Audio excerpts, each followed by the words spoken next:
चलिए अब हम लोग पढ़ते हैं, उसको थोड़ा सा वो कर दीजिए। हिंदी में बच्चा ध्यान से देखिए, हम लोग इसके पहले कौन सा चैप्टर पढ़े थे? संधि समाप्त हो गया था, है ना। अब थोड़ा सा एक नया चैप्टर हम देखते हैं जहां से आपका जो है एग्जाम में प्रश्न बनता ही बनता है, तो उसका नाम है समास। क्या नाम है बच्चा? समास। तो ध्यान से देखिए, अब जो बच्चे चले गए हैं वो YouTube पे वीडियो देखेंगे, ठीक है। जो बाकी हैं वो पढ़ाई करें। समास, तो समास से आपके परीक्षाओं में प्रश्न बनता है ना। एक या दो प्रश्न आते ही आते हैं, चाहे आप SI का दीजिए, चाहे और भी जो वनडे एग्जामिनेशन होते हैं। यहाँ तक कि उत्तर प्रदेश जो PCS मतलब स्टेट PCS का जो एग्जाम होता है, वहाँ पे भी इससे संबंधित प्रश्न पूछे जाते हैं, जैसे अभी हम लोग देखेंगे, है ना। तो चलिए देखते हैं हम लोग। कहता है समास क्या होता है, तो यहाँ पे सबसे पहला जो प्रश्न बनता है वो यही बन जाता है कि समास का अर्थ क्या होता है। पूछता है कि समास का शाब्दिक अर्थ क्या होता है या समास का अर्थ क्या होता है। तो आप याद रखिएगा, समास का अर्थ होता है संक्षिप्तीकरण। क्या होता है? संक्षिप्तीकरण कहिए या फिर संक्षेप कहिए। क्या कहिए? संक्षेप। तो अगर आपसे कहीं पे भी पूछ दे बच्चा कि समास का अर्थ क्या होता है, तो आप याद रखना संक्षिप्तीकरण। संक्षिप्तीकरण, या फिर आपको ऑप्शन में देखने को मिलेगा संक्षेप। संक्षेप का मतलब होता है छोटा करना। संक्षेप का मतलब छोटे में छोटा करके, है ना। नहीं कहा जाता है व्याख्या लिखिए। हाँ, विज्ञान एक वरदान के रूप में है। विज्ञान एक वरदान, निबंध लिखते हैं तो पूरा वर्णन करना पड़ता है कि विज्ञान किस तरीके से विस्तार से, तो वो विस्तार हो गया। लेकिन कहा जाए कि एकदम सटीक लिखो, संक्षिप्त लिखो, तो संक्षिप्त का मतलब उसको छोटे में लिखो, है ना। तो आप याद रखना बच्चा, जब भी आपसे पूछा जाए कि समास का अर्थ क्या होता है, तो आप क्या बताएंगे? संक्षिप्तीकरण या फिर संक्षेप। और ये जो अर्थ है बच्चा, आपका स्टेट PCS का जो पेपर हुआ था 2010 में, वहां पे ये अर्थ पूछ दिया गया था, ठीक है। तो उस दृष्टिकोण से भी ये अर्थ हमारे लिए इंपॉर्टेंट है, ठीक है ना। अब आपके मन में ये प्रश्न आ रहा होगा कि ये समास क्या होता है, समास किससे बनता है, कैसे बनता है। तो इसके पहले हमने संधि देखा, तो वहां पे वर्ड मिल रहे थे, और यहाँ पे क्या मिलेगा? शब्द मिलेगा। क्या मिलेगा? शब्द। कहता है कि दो या दो से अधिक शब्दों के मिलने से समास बनता है। क्लियर हो गई बात? एकदम सिंपल सा लाइन है, फिर सुन लो। कहता है कि दो या दो से अधिक शब्दों के मिलने से क्या बनता है? समास बनता है, ठीक है। तो मैं लिख रहा हूं, ध्यान से देखिए। पहले कहता है बच्चा कि दो या दो से अधिक, दो से अधिक, दो या दो से अधिक शब्दों के मिलने से, शब्दों के मिलने से समास बनता है। समास बनता है। बनता है। ये एक लाइन आपको जरूर याद रखना चाहिए, शब्दों का मेल होगा तो समास होगा, ठीक है। अब यहाँ पे थोड़ा सा कंफ्यूजन होता है, और कंफ्यूजन क्रिएट करने के लिए एग्जामिनर एग्जाम में जो है प्रश्न बना देता है। अभी इसके पहले हमने चैप्टर पढ़ा था संधि। क्या पढ़ा था? संधि और समास। यहां से मिलाकर क्वेश्चन पूछ देता है, तो बच्चे कंफ्यूजन में आते हैं। तो इसी के साथ साथ हम यहाँ पे थोड़ा सा देख लेते हैं कि दो या दो से अधिक शब्दों के मिलने से अगर समास बनता है, तो वहीं पर दो या दो से अधिक वर्णों के मिलने से संधि बनता है। ध्यान से सुनिए, वर्णों के मिलने से क्या बनता है? संधि। तो दोनों का अंतर देखो, सेम परिभाषा है, एक शब्द चेंज हो गया, परिभाषा बदल गया है। और जब आप एग्जाम देने जाएंगे तो देखिएगा प्रीवियस ईयर क्वेश्चन पेपर उठा के, वो ऐसे ही पूछा है। तो अगर शब्द होगा तो समझिएगा कि वो समास है, वर्ण होगा संधि हो जाएगा, वो संधि का परिभाषा हो जाएगा। तो बच्चे क्या करते हैं, पूछता है समास क्या, मार के आते हैं संधि में। इसीलिए संधि का मैं यही बता दे रहा हूं, ध्यान से समझना। संधि का भी थोड़ा सा इसी टाइप का बता दे रहा हूं। कहता है कि दो या दो से अधिक, या दो से अधिक, दो से अधिक वर्णों के मिलने से, वर्णों के मिलने से, मिलने से क्या बनता है बच्चा? संधि बनता है। क्या बनता है? संधि बनता है। तो यहाँ पे देखो दोनों ऑप्शन में रहेगा कि शब्दों के मिलने से बनता है कि वर्णों के मिलने से बनता है, तो आपको शब्दों पे मार्क आना समास के लिए। अब वर्ण दे देगा तो आप समझिएगा कि वो संधि बना लिया, समास नहीं बनता है। क्लियर है? अब आइए, अब कहता है कि यहां से एक और प्रश्न पूछा गया था वन एग्जामिनेशन में, कहता है कि समास को तोड़ना क्या कहलाता है, और फिर पूछता है कि संधि को तोड़ना क्या कहलाता है। तो याद रखिएगा, समास को तोड़ना विग्रह कहलाता है और संधि को तोड़ना विच्छेद कहलाता है। दोनों पूछा गया एग्जाम में, तो ये भी आप जरूर याद करना। कहता है समास को तोड़ना, समास को तोड़ना विग्रह कहलाता है। क्या कहलाता है बच्चा? विग्रह कहलाता। ये पॉइंट याद रखना है। फिर पॉइंट याद रखना है बच्चा, संधि को तोड़ना,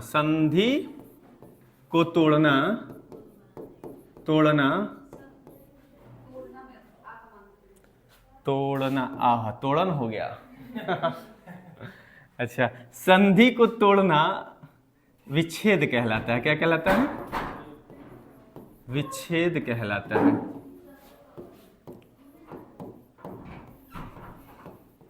संधि को तोड़ना विच्छेद कहलाता है। चले गए थे क्या जी? फिर लौट आए? क्या बात है। नहीं ठीक है एकदम। बच्चा वीडियो उपलब्ध है, यूट्यूब पे देख लीजिएगा, कोई बात नहीं। इतना दूर से फिर आ गए वापस लौट के, अच्छी बात है। अच्छा चलिए ठीक है। अच्छा लगता है वीडियो? लाइक नहीं करते हो तुम लोग अच्छा, मैं सबका कमेंट देखता हूँ और देखने के बाद उस पर जो है रिप्लाई भी करता हूँ, लाइक करता हूँ उसको भी। ठीक है ना? तो ऐसी बात नहीं है। तो अब ध्यान से सुनिए, यहां तक किसी को कोई प्रॉब्लम? एक बार बोल दीजिए। चलिए चलो बता दो बच्चा, रेडी हो? तो सीधे हो जाओ। तो चलो बताओ, समास का अर्थ क्या होता है? बहुत बढ़िया। समास किसे कहते हैं? बहुत बढ़िया। संधि किसे कहते हैं? समास को तोड़ना क्या कहलाता है? और संधि को तोड़ना विच्छेद कहलाता है। अब देखो यहां से एक प्रश्न कैसे बनाया था संधि और समास को जोड़ के। कहता है बच्चा, कहता है कि समास और पूछा था संधि, है ना? समास और संधि दोनों दे दिया था और पूछा था कि इन दोनों में बताओ समानता क्या है, समानता क्या है। और ये कहाँ पूछा था? आपके वनडे एग्जामिनेशन पूछा था कि समास और संधि में क्या समानता है। तो आप याद रखना बच्चा, दोनों में एक ही समानता है जो बहुत ही महत्वपूर्ण है। वो है कि दोनों के दोनों शब्दों को संक्षिप्त करते हैं। क्या करते हैं? दोनों मतलब शब्दों के अर्थ को, शब्दों को छोटा करते हैं। बात समझ में आ रहा? समास भी संक्षिप्तीकरण, संक्षेप में करता है शब्द को, और संधि भी क्या करता है? संक्षिप्त। तो ये दोनों क्या करते हैं? दोनों में समानता क्या बच्चा? कि दोनों जो है, दोनों शब्दों को संक्षिप्त करते हैं, यही समानता है। और ये वनडे एग्जामिनेशन में पूछा है कई बार। हाँ सही तो है, संक्षिप्तीकरण सही तो है। नहीं ये भी सही है, ये सही है। ऐसे कह रहे हो आप लोग, संक्षिप्त, ये हाँ चलिए, अगर सही होगा तो इसको बना लीजिए संक्षिप्त। ठीक है चलिए, मात्रा उत्तरा थोड़ा सा हो तो कोई दिक्कत नहीं है। तो ये आपको याद रखना है, यहां से प्रश्न आता है। ठीक है ना? क्योंकि संक्षिप्तीकरण में यही 6 रहता है जी, संक्षिप्तीकरण, ये 6 रहता है। अच्छा एक मिनट, थोड़ा चेक करो। चलिए इसको सही कर लीजिएगा, 6 बना लीजिएगा। ठीक है ना? इसको 6 बना लीजिएगा, कोई दिक्कत नहीं है। हो सकता है किसी किताब में मैंने देखा होगा, वैसे होगा। तो दोनों शब्दों को क्या करते हैं बच्चा? संक्षिप्त करते हैं, छोटा करते हैं। ये आपको याद रखना है। फिर आइए, यहां तक किसी को दिक्कत? आगे बढ़ा जाए। चलिए अब कहता है, लिखोगे? लिखना है ठीक है। अब कहता है बच्चा कि जो समास होता है वो कितने उसके भेद होते हैं या कितने प्रकार होते हैं, ठीक है ना। तो कहता है कि प्रधानता के आधार पर जो समास होता है वो मुख्य रूप से कितना होता है, 4। लेकिन उन चारों में से एक समास होता है तत्पुरुष समास, उसके 2 भेद और बताए गए हैं, कर्मधारय समास और द्विगु समास। तो इस तरह से समासों की कुल संख्या 6 हो जाती है। इस तरह समासों की संख्या कितनी हो जाती है, 6। तो हम पहले 4 देखेंगे, फिर तत्पुरुष समास के अंतर्गत आने वाले 2 और समासों को देखेंगे, टोटल 6 समासों को देखेंगे, ठीक है ना। तो आप याद रखना बच्चा, अगर आपसे पूछा जाए कि समास के कुल कितने भेद होते हैं, समास के भेद, है ना, या फिर पूछेगा प्रकार, कितने प्रकार, है ना, तो आपको बताना है आंसर 4। क्या बताना है, 4, ठीक है ना। बाद में वो 6 होता है, मुख्य रूप से 4 होता है। और ये जो होता है प्रधानता के आधार पे होता है, क्या होता है, प्रधानता के आधार पर, के आधार पर, हाँ 4 ही मारेंगे। अब बाद में चल के तत्पुरुष समास के अंतर्गत 2 और ऐड हो जाते हैं, तब 6 होता है। उस तरह से कुल कहे कि कुल समासों की संख्या, तो 6 मारिएगा। केवल प्रधानता के आधार पे पूछे, ऐसे पूछे तो आप 4 मार के आइएगा। हाँ, तो ये चीज है, ठीक है ना। तो ये चीज याद रखिएगा। अब सुनिए, अब यहां से एक प्रश्न आता है बच्चा, बीपीएससी में पूछता है, बीपीएससी का नाम सुने हो, 5 टाइम पूछा है, मतलब बीपीएससी में 5 बार प्रश्न पूछा है कि समास के कितने उपभेद होते हैं, है ना। जैसे समास के भेद 4 हैं, उसी तरह से उपभेदों की संख्या कितनी होती है, तो याद रखिएगा 15। कितना, 15। ये बीपीएससी में पूछा गया था। तो आप याद रखना बच्चा, समास के उपभेद, समास के उपभेद कितने होते हैं, तो 15 होते हैं। क्लियर है, ये पॉइंट आपको जरूर याद रखना है। अब आइए, अब कहता है कि 4 प्रकार के होते हैं समास। तो बच्चा चलो चारों हम देख लेते हैं, है ना। तो पहला कहता है बच्चा, पहला क्या होता है, अव्ययी भाव समास होता है। क्या होता है बच्चा, अव्ययी भाव समास। दूसरा जो होता है बच्चा, उसको कहते हैं द्वंद्व समास। क्या कहते हैं, द्वंद्व समास। और जो तीसरा होता है उसको कहते हैं बहुव्रीहि समास, बहुव्रीहि समास। और जो चौथा आपका होता है वो क्या होता है, तत्पुरुष समास। और इसी तत्पुरुष समास के अंतर्गत 2 समास आते हैं बच्चा, जो होता है, एक होता है कर्मधारय समास,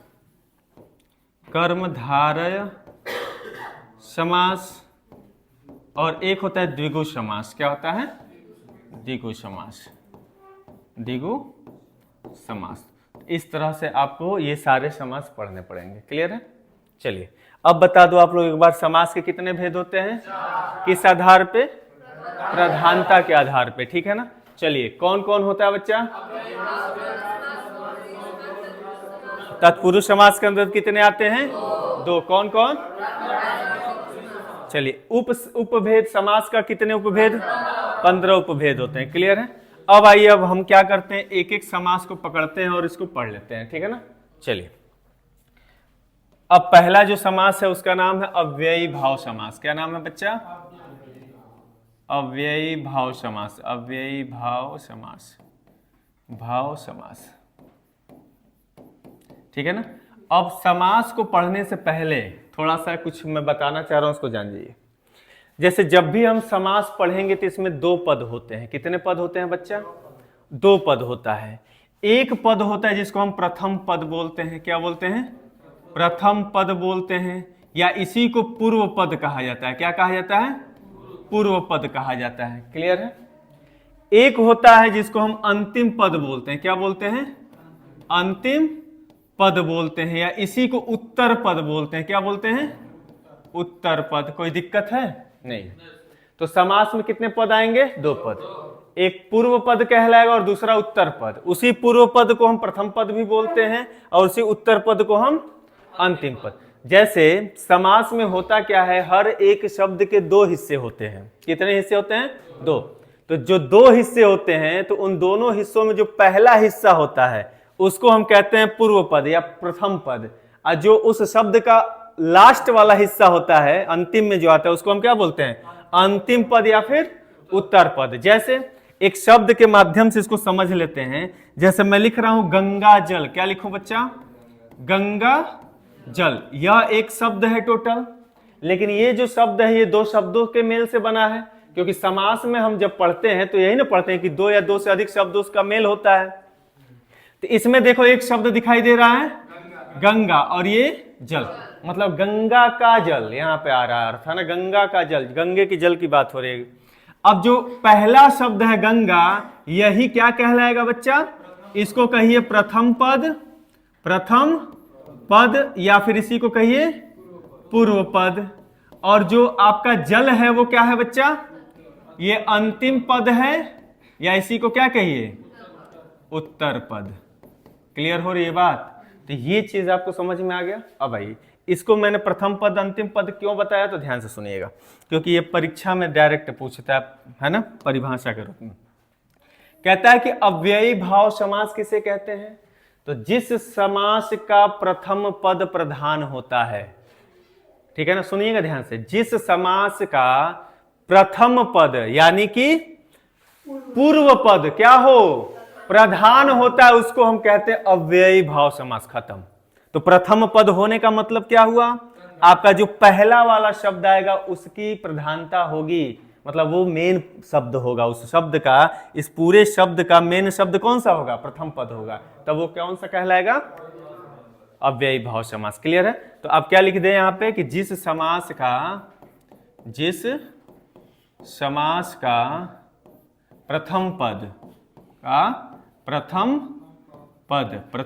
पद, या इसी को क्या लिख दें, पूर्व पद। आपके परीक्षा में प्रथम लिख के नहीं देगा, पूर्व पद लिख के देगा, है ना।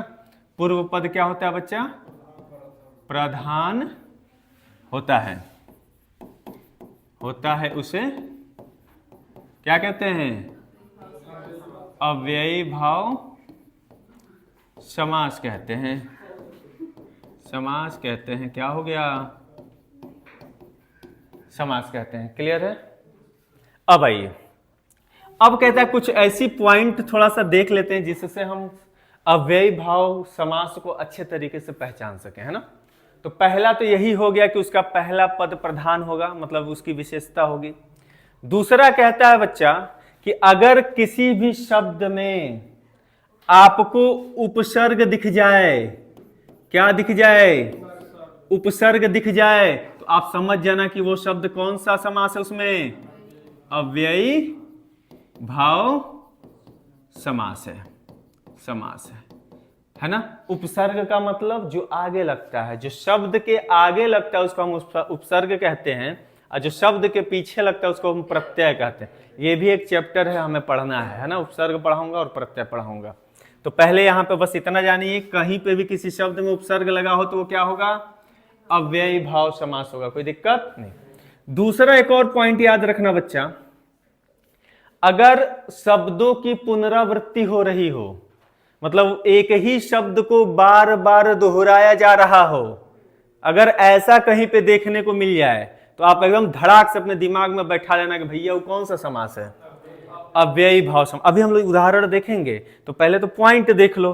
कहता है कि यदि शब्द की पुनरावृत्ति हो रही हो, यदि शब्द की क्या हो रही हो, पुनरावृत्ति, दोहराव, है ना, पुनरावृत्ति हो रही हो,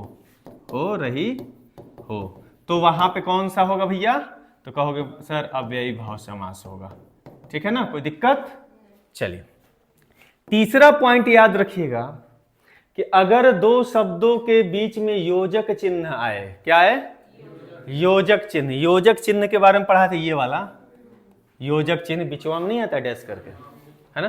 तो जब दो शब्दों के बीच में योजक चिन्ह आए, लेकिन ध्यान दीजिएगा यहां पे थोड़ा सा मिस्टेक होगा, क्यों, क्योंकि जब हम द्वंद्व समास पढ़ेंगे तो द्वंद्व समास में भी योजक चिन्ह आता है, ध्यान से सुनिएगा, और इसमें भी योजक चिन्ह आता है, लेकिन दोनों में अंतर क्या है, अंतर सुनिए।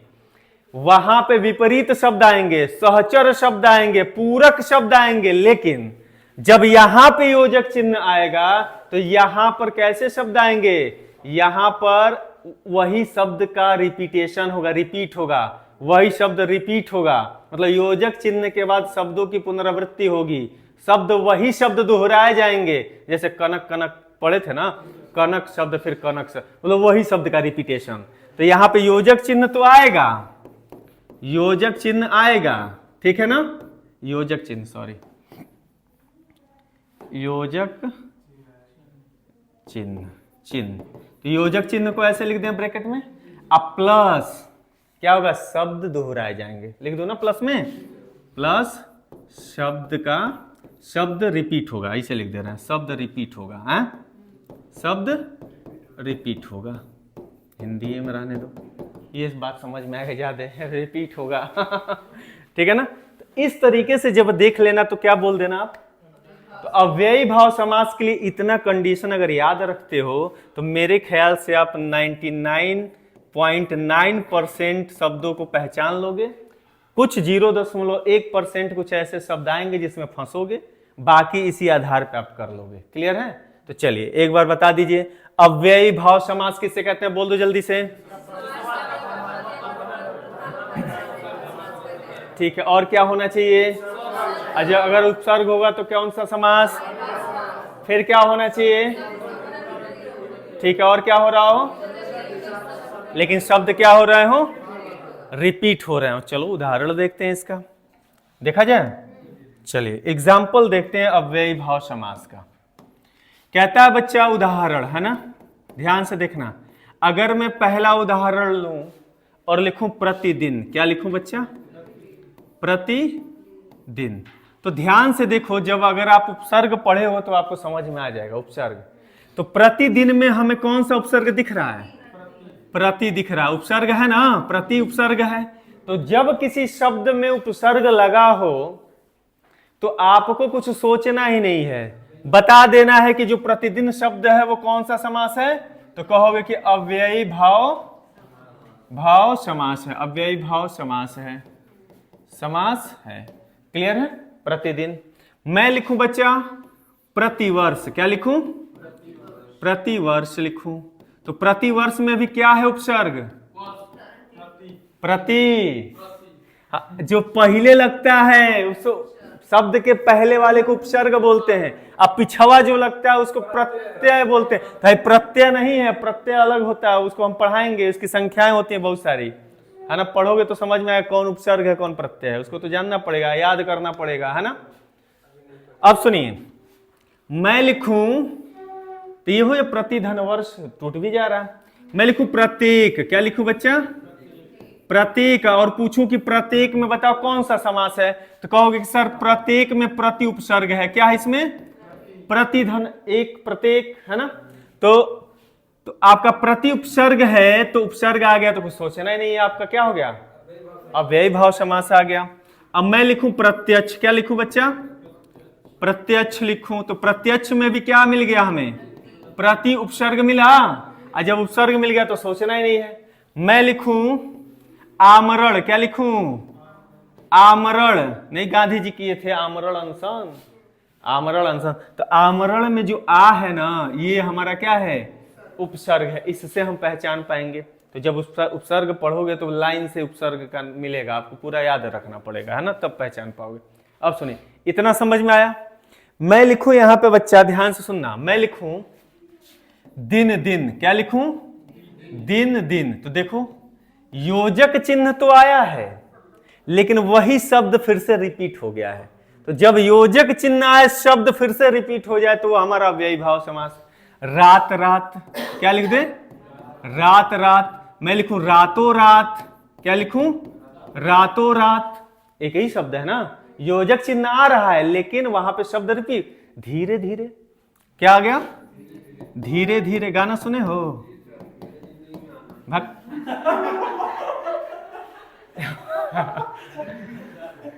धीरे धीरे मेरी जिंदगी में किसको बुला रहे हो, हाँ, धीरे धीरे बोल कोई सुन ना ले ये भी गाना है। चलिए, हाँ, क्या तेज नहीं आ सकता कोई चलो धीरे धीरे हो गया। हाथों हाथ मैं लिखूं क्या बच्चा, हाथों हाथ लिखूं, हाथों हाथ लिखूं, और कुछ याद आ रहा है इस टाइप का बताइए आप लोग। हाथों हाथ, रातों रात हो गया, धीरे धीरे, रात रात, दिन दिन, है ना। भागम भाग, क्या लिख दूं, भागम भाग। तो इस तरह के जब शब्दों का ही रिपीटेशन हो और बीच में योजक चिन्ह आ जाए, तब उस कंडीशन में हमारा होगा अव्ययी भाव समास। क्लियर हो गया बात। 40-40, तो 40-40, हाँ वो भी हो जाएगा, लेकिन 40 और 40 जब उसमें और जुड़ जाएगा ना, तो आ जाएगा द्वंद्व समास में। और योजक, हाँ योजक नहीं दिया, योजक देगा तब उस तरह से और आ जाएगा, जैसे बीच में और आ गया या फिर या शब्द आ गया, तो हमारा द्वंद्व समास होता है। क्योंकि द्वंद्व समास को विग्रह करने पे बीच में और एवं या शब्द आता है, ठीक है ना। तो उसके बारे में बताऊंगा अभी, इतना लिखो जल्दी से। चलिए, अव्ययी भाव समास हो गया। अब इसके बाद ध्यान से देखो, बच्चा लोग, बात नहीं, इसके बाद जो है बहुत सारा एग्जाम्पल है, मैं आपको ग्रुप में भेज दूंगा, और सारा जो भी इंपॉर्टेंट है एग्जाम के दृष्टिकोण से, है ना। इसके बाद जो आपका था दूसरा समास क्या था बच्चा, द्वंद्व समास। क्या था, द्वंद्व समास। अब ध्यान से सुनिए, यहां से प्रश्न खूब पूछता है। देखो वहां से कैसे पूछते हैं प्रश्न, जो परिभाषा है ना अव्ययी भाव समास का, वहां से प्रश्न बना है। आपसे डायरेक्ट पूछता है कि किस समास का पूर्व पद प्रधान होता है। आपसे डायरेक्ट ऐसे ही पूछेगा कि किस समास का पूर्व पद प्रधान होता है, तो ऑप्शन में 4 गो आप दे देगा आपका समास का नाम, तो आप मार के कहां आइएगा, अव्ययी भाव समास का पूर्व पद प्रधान होता है। अब सुनिए, इसका कहता है बच्चा जो द्वंद्व समास होता है, कहता है कि इसके दोनों पद प्रधान होते हैं। इसके क्या होते हैं, इसके दोनों पद प्रधान होते हैं, प्रधान होते हैं। तो यहां से प्रश्न खूब बना है, ये बहुत ज्यादा मोस्ट इंपॉर्टेंट है। आपसे पूछ देता है कि किस समास का दोनों पद प्रधान होता है। क्लियर है, तो आप याद रखिएगा, द्वंद्व समास का दोनों पद जो होता है प्रधान होता है। दोनों पद का मतलब बच्चा, एक होता है पूर्व पद और एक होता है उत्तर पद, है ना, उत्तर पद। इसी पूर्व पद को हम कहते हैं प्रथम पद बोल सकते हैं, और इसी उत्तर पद को कहते हैं अंतिम पद। ये याद रखिएगा, पूर्व पद भी नाम दे के पूछ देगा या फिर अंतिम पद ऐसे करके दे देगा नाम, तो दोनों में से कोई भी दे, आप मार के आइएगा। अब सुनिए, द्वंद्व समास में क्या इंपॉर्टेंट हमें याद रखना पड़ेगा, कैसे पहचान पाएंगे भैया, तो कहता है कि इसमें योजक चिन्ह आएगा। ध्यान से सुनना, इसमें क्या आएगा, इसमें भी योजक चिन्ह आएगा, योजक चिन्ह आएगा। लेकिन ये जो योजक चिन्ह होगा वो किसके बीच में आएगा, तो कहता है कि विलोम शब्दों के बीच में आएगा, विलोम शब्द के बीच में आएगा। अगर योजक चिन्ह, तो समझ जाना कि वो कौन सा समास उस शब्द में। अगर ये योजक चिन्ह पूरक शब्दों के बीच में आ जाए, किस शब्द के बीच में आ जाए, पूरक शब्दों के बीच में आ जाए, जैसे हवा पानी, हवा पानी, जल थल, है ना, जल, सॉरी कामा नहीं रहेगा यहाँ पे, जल थल, जल थल। तो इस तरह के जब शब्द आ जाए, उसके बीचवा में आ जाए ना योजक, तो समझ जाना कि वो क्या है, द्वंद्व समास है। तीसरा कहता है कि अगर सहचर शब्द है, सहचर, सहचर शब्द, सहचर का मतलब होता है साथ चलने वाला, या सहचर का मतलब मित्र भी होता है। सहचर माने मित्र भी होता है, और सहचर माने साथ चलने वाला भी होता है ना। तो जो शब्द के साथ साथ चल रहा हो, जैसे घास फूस, घास फूस, क्या लिखूं, घास फूस, तो ये साथ साथ चल रहा है ना, घास के साथ फूस चलता है, चलता है ना, फूस, घास फूस कहते हो ना, घास फूस, घास फूस। और क्या लिख सकते हैं, चलता दाल भात, दाल भात, है ना। और क्या लिख सकते हैं इसमें बहुत सारा आ जाता है ना। तो इस तरीके से हम देखेंगे योजक चिन्ह जो होगा, या तो विलोम शब्दों के बीच में आपको देखना अगर हो तो आपका द्वंद्व समास, पूरक शब्दों के बीच में होगा तो द्वंद्व समास। पूरक में जैसे माता पिता भी आ सकता है ना, ये सारे भाई बहन, हैं, भाई बहन, माता पिता, सास ससुर, ये सारे हमारे आ गए, तो ये सारे के सारे इसमें आ जाएंगे। फिर सहचर शब्द घास फूस हो गया, चाहे दाल भात हो गया, इस तरह के जो शब्द के साथ चल जाते हैं वो शब्द। हाँ, रोना धोना भी हो जाएगा, बहुत बढ़िया। रोना धोना, रोना धोना, धोना रो देखो, रोना धोना मतलब रो के मुंह धोना। चलिए, तो इस तरीके से आपको याद रखना है। जैसे उदाहरण हम लोग थोड़ा सा देख लेते हैं बच्चा। मैं यहां पे अगर उदाहरण लिखूं, एग्जाम्पल, मैं लिखूं बच्चा रात, अब फिर लिख दूं दिन, तो ये क्या है? द्वंद्व। कैसे पहचाने? अब कई लोग कहते हैं कि सर यहाँ पे भी योजक, वहां पे भी योजक, तो दोनों में है, लेकिन थोड़ा सा डिफरेंस है, उसी से पहचान। यहाँ पे रात का विलोम हो गया दिन। अगर यहाँ पे रात के बाद फिर रात लिख दिया होता अव्ययी भाव समास में, यहाँ पे रात के बाद रातों रात लिख दिया होता तो भी हमारा अव्ययी भाव समास। ठीक है ना? रात का दिन हो गया, है ना? आपका बोलो, और पाप का पुण्य होगा, पाप का पुण्य हो गया, और दुख का सुख। अगर ऐसे लिखा हो, विपरीत लिखा हो, है ना? अच्छा का आप लिख दे अच्छा, और आपका लिख दे बुरा, तो आप समझ जाइएगा क्या है? द्वंद्व समास है। क्लियर है? लिख दे भाई बहन, क्या लिख दे बच्चा? लिख दे भाई बहन, भाई बहन, है ना? पति पत्नी, पति पत्नी पत्नी, और नहीं, भाई लालन पालन, हाँ इसमें आ जाएगा। भाई बहन, पति पत्नी, और क्या लिख सकते हैं भाई? राम सीता, और बोलते जाओ, और कुछ नहीं याद आ रहा? सास ससुर। सास ससुर, तुम लोगों को शादी नहीं हुआ इसीलिए सास ससुर नहीं याद आ रहा है। सास ससुर, तो इस तरह का जितना आ जाएगा, जल थल, ये सब लिख सकते हो एग्जाम्पल में। सारा का सारा क्या हो जाएगा हमारा? द्वंद्व समास हो जाएगा। तो द्वंद्व समास को पहचानना बहुत आसान है, कोई दिक्कत नहीं है। ठीक है ना? पूरक शब्द का मतलब होता है पूरा करने वाला। पूरक शब्द माने पूरा करने वाला। सहचर शब्द माने साथ चलने वाला, मतलब शब्द के साथ चल जाएगा उसका काम। ठीक है ना? तो हमारा सहचर शब्द हो गया। तो ये बहुत आसान था, कोई दिक्कत यहाँ तक? चलिए लास्ट एक और हम लोग समास पढ़ के खत्म करते हैं, फिर बाकी कल हम लोग फिनिश कर देंगे समास को। ठीक है? चलिए, उदाहरण और भी है, मैं भेजूंगा, है ना? तीसरा जो था वो क्या था भाई? बहुब्रीहि समास। बहुब्रीहि समास। तत्पुरुष समास जो है ना, वो थोड़ा सा बड़ा है, उसको थोड़ा सा टाइम लगेगा, तो उसको कल हम लोग पढ़ेंगे। अब सुनो, बहुब्रीहि समास कैसे पहचानोगे बच्चा? ये भी यहां से भी प्रश्न बना है। कहता है कि जिस समास का दोनों पद अप्रधान होता है, मतलब कोई भी पद प्रधान नहीं होता है। तो आपसे ये दोनों तरीके से पूछा है कि किस समास के दोनों पद अप्रधान होते हैं, तो आप बताइएगा बहुब्रीहि समास के दोनों पद अप्रधान होते हैं। या फिर ऐसे भी पूछा है कि किस समास के दोनों पद प्रधान नहीं होते हैं, तो आप क्या मार्क करिएगा?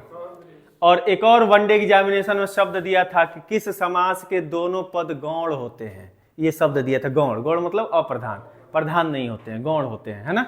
तो आप मार्क करिएगा बहुब्रीहि समास। तो आपको इसमें क्या याद रखना बच्चा कि इसमें दोनों पद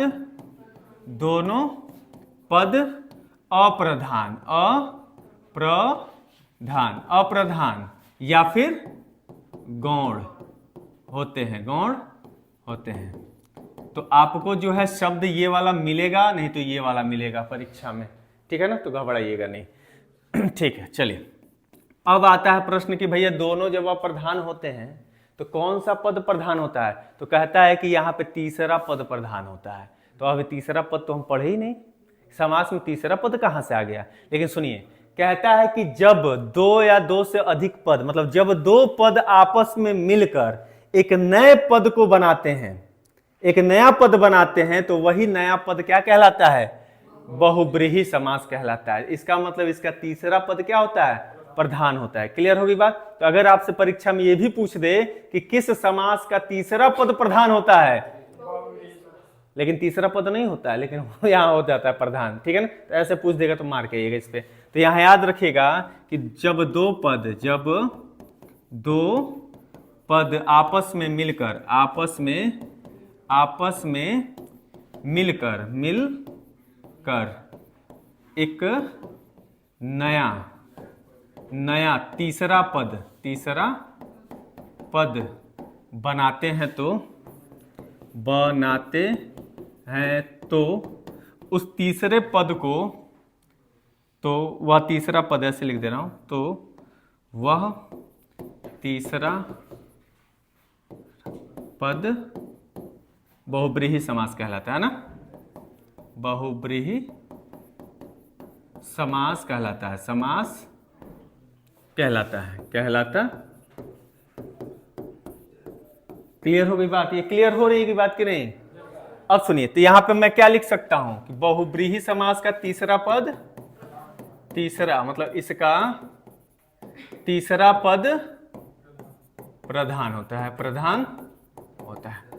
अब सुनिए, मतलब ऐसा शब्द होगा जिसका कोई और ही अर्थ निकल रहा होगा, है ना, कुछ और ही अर्थ निकल रहा होगा, वहां पे हमारा हो जाएगा बहुब्रीहि समास। जैसे मैं लिख रहा हूं, ध्यान से सुनिएगा, मैं एक शब्द लिखूंगा, आप समझ जाओगे। मैं लिखूंगा दशानन, क्या लिखूं? दशानन, मतलब 10 आनन है जिसके, इसका अर्थ है 10 आनन है जिसके, लेकिन अर्थ निकल के आ रहा है कि ये किसके लिए उपयोग हो रहा है? रावण के लिए। तीसरा अर्थ क्या निकला? रावण। 10 एक हो गया, आनन सर हो गया, तो 2 शब्दों के मतलब 2 पद मिले हैं, और 2 पदों के मिलने से एक तीसरा बन रहा है रावण। 10 आनन किसका नाम था? रावण। तो यहाँ पे रावण के लिए, तो 10 आनन है जिसके, तो यहाँ पे अर्थ निकल के आएगा 10 आनन, मतलब सिर, आनन माने सिर है जिसके, 10 आनन है जिसके, तो वो कौन है भैया? तो कहोगे कि रावण है। कौन है? रावण। 1 लाख पुत्र 1.25 लाख नाती था इसका, ठीक है। इसकी पत्नी का नाम मंदोदरी। मंदोदरी बहुत अच्छी महिला थी, जो रावण को बार बार समझाती रही कि भैया सीता जी को वापस कर दो। तो रावण सोचता था कि ये जलसी के मारे कह रही है, लेकिन ये नहीं सोच रहा था कि भाई तुम्हारे कल्याण के लिए कह रही है। 5 कन्याओं में पूजनीय थी मंदोदरी, यही मेरठ के आसपास की उत्तर प्रदेश की महिला थी वो। तो रावण शादी करके श्रीलंका लेके गया था। कौन हाँ, सब कोई जो वहां भूतनियों के सरदार जो थी ना, भूतनी की जो सरदार थी ना, वो भी तो सबको समझाती थी, लेकिन क्या करोगे, समझ नहीं पाए लोग। कहा जाता है कि विनाश काले विपरीत बुद्धि, जब विनाश छा जाएगा तो आपकी बुद्धि विपरीत हो जाएगी, है ना। जब नाश मनुष्य पे छाता है तो पहले विवेक मर जाता है, ये कहा गया है रामधारी सिंह दिनकर की कविता में। आइए, 10 आनन हो गया बच्चा। नीलकंठ, मैं लिख दूं नीलकंठ, नीलकंठ, तो नीला कंठ है जिसका, किसका? तो कहोगे तीसरा अर्थ निकल के आ रहा है किसके लिए? शिव के लिए। तो जहां तीसरा अर्थ निकल के आया तो समझ जाना वो कहां है? बहुब्रीहि समास के अंतर्गत आ रहा है। मैं लिखूं बच्चा लंबोदर, बहुत बढ़िया, लंबोदर, लंबोदर। लंबा उदर है जिसका, उदर माने पेट, जिसका लंबा पेट है, किसका है? गणेश जी का। बहुत बढ़िया, गणेश जी का, गणेश जी का। तो गणेश आ रहा है। मैं फिर कहूं गिरिधर ले लो, बहुत बढ़िया। चौथा गिरिधर, गिरिधर मतलब गिरी को धारण करने वाला, पहाड़ को धारण करने वाला कौन था? कृष्ण थे। चक्रधर ले लो, ये कृष्ण हो गए। और चक्रधर, चक्रधर चक्र को धारण करने वाले चक्रधर तो कौन हो गए? विष्णु हो गए। मैं लिखूं पीतांबर, मैं लिखूं पीतांबर, पीला वस्त्र धारण करने वाला, मतलब पीला वस्त्र है जिसका, तो किसका पीला वस्त्र है भाई? कृष्ण का, विष्णु का। कृष्ण भी लिख सकते हो, विष्णु भी लिख सकते हो, विष्णु भी लिख सकते हो, या फिर कृष्ण भी लिख सकते हो, दोनों एक दूसरे के पूरक ही है, ठीक है ना। तो इस तरह से आपका बहुब्रीहि समाप्त तो हो गया। बहुत सारा उदाहरण है, इसको भी मैं भेज दूंगा। तो इस तरीके से आप लोग कल कम से कम कुछ हेडिंग्स याद करके आएंगे, फिर पूछूंगा, फिर आगे हम लोग कल बात करेंगे। तो क्या है कल? छुट्टी है, तो हमारा भी छुट्टी। चलिए, टेस्ट होगा, पहले हम पेपर तैयार करवा लें, क्या करें।